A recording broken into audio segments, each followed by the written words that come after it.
Pagi dan salam sejahtera untuk kita semua.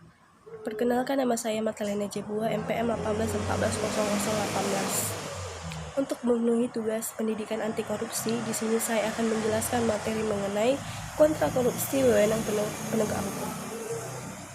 Yang pertama, pengertian dari korupsi.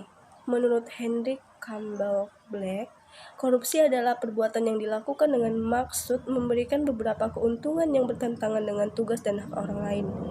Perbuatan seorang pejabat atau seorang pemegang kepercayaan yang secara bertentangan dengan hukum secara keliru menggunakan kekuasaannya untuk mendapatkan keuntungan untuk dirinya sendiri ataupun untuk orang lain, bertentangan dengan tugas dan hak orang lain.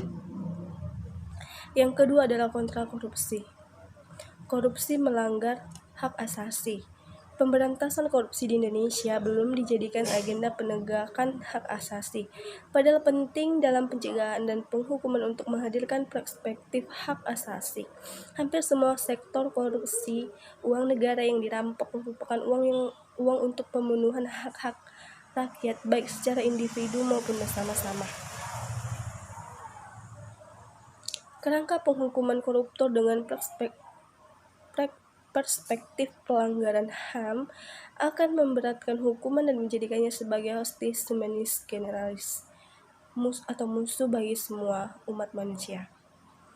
Saat ini Komisi Pemberantasan Korupsi atau KPK sudah mulai menghitung beban sosial korupsi dengan cara biaya antisipasi terhadap korupsi ataupun biaya pencegahan tindak pidana korupsi, biaya akibat korupsi ataupun kerugian yang ditanggung masyarakat akibat praktik korupsi, baik eksplisit maupun implisit, seperti dampak sosial ekonomi, dampak perekonomian, dampak investasi, dan seterusnya.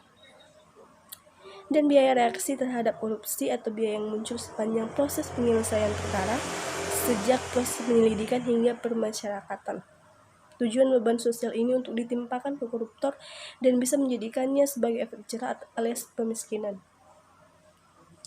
Upaya ini oleh KPK dikatakan sebagai penanggung-jawaban hak asasi ekonomi dan sosial masyarakat. Yang ketiga adalah wewenang penegak hukum. Lembaga hukum berarti sebuah lembaga yang memiliki kekuatan hukum dan bertugas untuk menegakkan keadilan hukum di meja pengadilan. Ada beberapa lembaga penegak hukum, perlu ditekankan lagi, menegakkan hukum berarti bersifat objektif dan tidak pandang bulu. Di mata hukum, semua golongan masyarakat memiliki kedudukan sama, berbeda dengan yang hanya menjalankan karena berpotensi melakukan pelanggaran-pelanggaran hukum.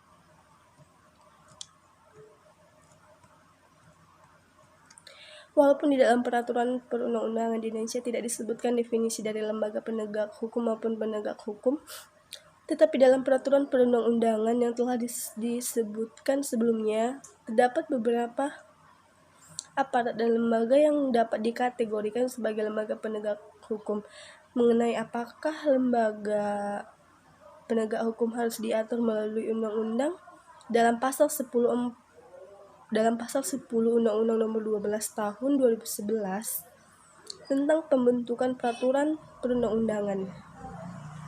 Materi muatan yang harus diatur dengan undang-undang berisi: yang pertama, pengaturan lebih lanjut mengenai ketentuan Undang-Undang Dasar Negara Republik Indonesia tahun 1945. Kedua, perintah suatu undang-undang untuk diatur dengan undang-undang. Ketiga, pengesahan perjanjian internasional tertentu. Keempat, tindak lanjut atas putusan Mahkamah Konstitusi dan atau pemenuhan kebutuhan hukum dalam masyarakat. Keharusan suatu lembaga penegak hukum harus diatur dengan undang-undang memang tidak secara jelas disebutkan. Namun dari alasan-alasan yang disebutkan dalam pasal 10 Undang-Undang Nomor 12 Tahun 2011, alasan pemenuhan kebutuhan hukum dalam masyarakat dapat saja menjadi dasar dibentuknya suatu lembaga penegak hukum. Demikian materi mengenai kontra korupsi dan wewenang penegak hukum. Selamat pagi dan salam sejahtera. Terima kasih.